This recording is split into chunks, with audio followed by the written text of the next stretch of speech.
Hello students, welcome to your science class, and in today's class we will know more interesting facts about flowers. We see a variety of flowers all around us. Every flower has its own unique shape, size, color and scent. Have you ever thought, why do flowers have this unique feature? Why do flowers have bright colors? Why do they have a unique scent? Why do they have different shapes and size of petals? Come, let's know more about it. Go into a garden or find any flowering plant around your house. Hold it and observe these parts of a flower. Generally, a hibiscus flower is used to study the parts of a flower as it is huge and the parts are easy to study. Here is an image of a hibiscus flower and it has different parts. Let me explain you the parts one by one. A bud of a flower is attached to the stem by a receptacle. A receptacle holds the flower to the stem of the plant. It then is supported by sepal. The sepal encloses the entire bud or the petals inside before it blooms. It is like a protective cover outside which protects the entire flower. The next layer are the petals. These are bright colorful petals which protect the reproductive organs. A flower generally has both the reproductive organs, the male reproductive organ and the female reproductive organ.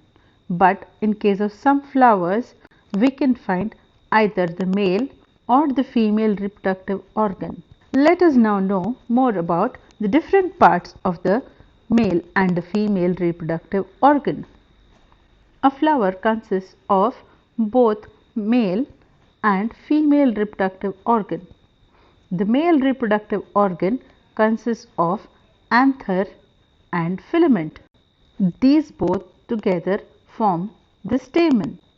Anther is the part of male reproductive organ which produces pollen grains which fertilize the eggs.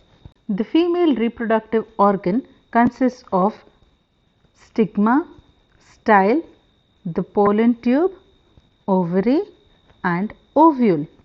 This entire organ is called as the pistil. The stigma or the style is the opening region of the pistil which lets in the pollen grains to come in. The style is the outer covering of the pollen tube which lets in the pollen grains up to the ovary.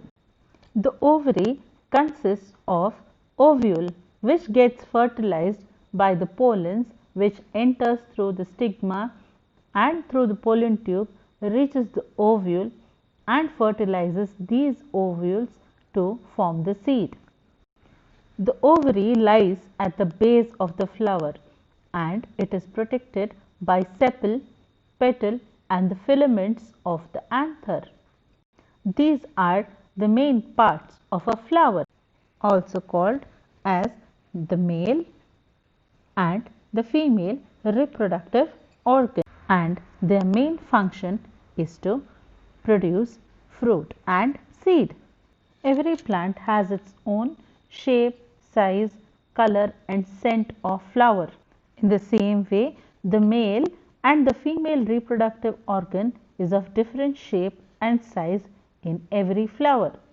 You can collect different flowers and observe its reproductive organ and make drawings and compare the different shapes of the reproductive organs.